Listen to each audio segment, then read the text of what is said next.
نحمد و نصلی علی رسول الکریم اما بعد فاعوذ باللہ من الشیطان الرجیم بسم اللہ الرحمن الرحیم۔ السلام علیکم ورحمۃ اللہ وبرکاتہ۔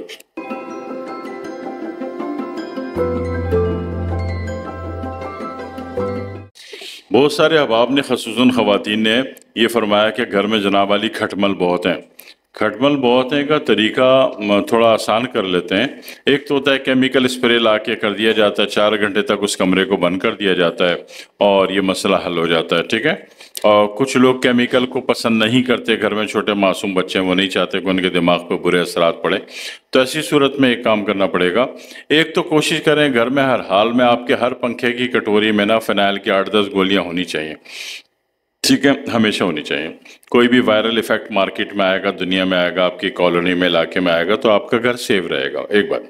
دوسری بات یہ ہے کہ کھٹملوں کے وغیرہ کے کھٹمل ہیں اور دیگر جتنے بھی حشرات الارض ہیں، وائرس ہیں اور کافی کیڑے مکوڑے ہیں، تو اس کا آسان طریقہ یہ ہوتا ہے کہ ہرمل اور لوبان لے لیجئے، ہم وزن پیس لیجئے، پیسنے کے بعد ایک لوہے کا انگارہ لیں اور انگارے میں جناب علی اس کا 1 چائے کا چمچ پسا ہوا یہ پاؤڈر ہرمل اور لوبان کا چھڑک کے پورے گھر میں سارے کھڑکی دروازے بند کر کے دھواں دے دیں، ٹھیک ہے جی۔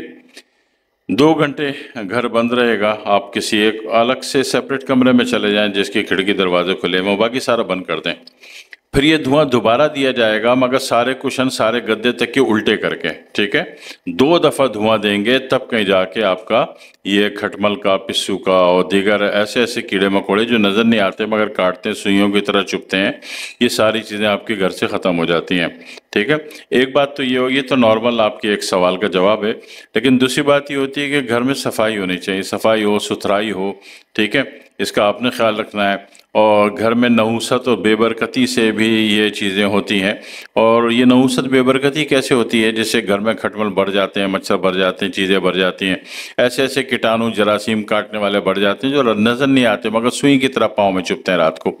تو اس وقت ہوتا ہے جب گھر میں کچرا کبالا آپ نے بہت پالا ہوا ہے، تو کوشش کریں اپنے گھر میں جتنا بھی یوز لیس چیزیں ہیں، وہ لکڑی کی ہیں، لوہے کی ہیں، شیشے کی ہیں، پلاسٹک کی، کاغذ ہے، گتا ہے، بیگ ہے، جوتے ہیں، سارے اٹھا کے بانٹ دیں، یا غریبوں کو بانٹ دیں، یا جناب علی پھینک دیں، یا ٹین ڈبے والے کو بیچ دیں، ٹھیک ہے۔ گھر جتنی ہر وہ چیز جو یوز لیس ہے وہ آپ کے گھر میں نہیں ہونی چاہیے، ٹھیک ہے۔ اس سے بھی نحوست پیدا ہوتی ہے، نحوست پیدا ہوتی ہے تو پھر مکڑی کے جالے ہوتے ہیں، مکڑی کے جالے ہوتے ہیں تو گھر میں وائرس پیدا ہوتے ہیں، وہ وائرس ہوتے ہیں تو گھر میں دیگر بھی حشرات الارض کیڑے مکوڑے آ جاتے ہیں، ٹھیک ہے جی۔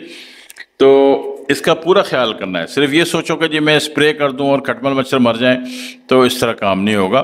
حالات پورے کے پورے مینیج کرنے ہیں، گھر کی صفائی ضروری ہے، اور گھر میں ہر ہفتے میں 1 دفعہ کم از کم نظر ماریں کہ آپ کے گھر کی چھتوں میں، کونوں پہ کہیں بھی مکڑی کا جالا نہ ہو، کہیں کاٹ کباڑ اسٹور روم میں مکڑی کا جالا نہ ہو، ٹھیک ہے۔ اور پنکھے بھی لازمی صاف کرنے ہر ہفتے۔ یہ پنکھے کے اوپر جتنا بھی ڈسٹ جمع ہو گئی ان سب میں وائرس ہوتے ہیں، ٹھیک ہے نا۔ جب پنکھا چلے گا تو پورے گھر کو بیمار کرے گا، تو لہذا پنکھے کی بھی صفائی ہر حال میں فین کی ہوگی، ٹھیک ہے۔ تو بس یہ خیال کرنا ہوتا ہے، تب کہیں جا کے آپ کا گھر جو ہے صحت مند گھرانہ آپ کا پیدا ہوتا ہے۔ نہیں تو خواہ مخواہ میں بیماری لگ رہی، 2 بیماری سے اٹھا 4 بیماری میں گئے، ایک کی وائرل کی دوائی سیم، دوسرے دن دوسرا اس بیماری میں چلا گیا، تیسرے دن تیسرا اس بیماری میں چلا گیا۔ تو یہ ہوتا ہے گھر میں کچرا کبارہ پالنے سے۔ کچرا کبارہ اٹھا کے باہر پھینک دیجئے، پھر صفائی کیجئے، یقین کیجئے آپ کا گھر فائدے میں آ جائے گا انشاءاللہ تعالی۔ دعا میں یاد رکھیے گا۔ والسلام علیکم ورحمۃ اللہ وبرکاتہ۔